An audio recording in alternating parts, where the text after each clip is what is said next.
ST कर्मचाऱ्यांना April 2020 पासून मूळ वेतनामध्ये 6,500 रुपयांची वाढ करण्याचा निर्णय मुख्यमंत्री एकनाथ शिंदे यांनी घेतला आहे। या निर्णयाचं एसटी कर्मचारी कृती संघटनेनं स्वागत करत मुख्यमंत्र्यांचे आभार मानले।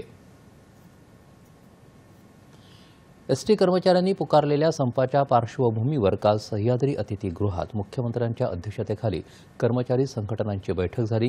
यावेळी उपमुख्यमंत्री देवेंद्र फडणवीस, उद्योगमंत्री उदय सामंत यांच्यासह लोकप्रतिनिधी आणि वरिष्ठ सनदी अधिकारी उपस्थित होते।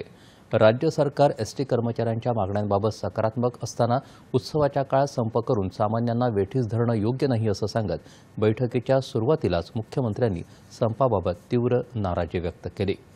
राज्यातल्या आगारांमध्ये चालक वाहकांसाठी असणारी विश्रामगृहांची दुरवस्था दूर करण्यासाठी आराखडा तयार करण्याचे निर्देशही मुख्यमंत्र्यांनी यावेळी दिले।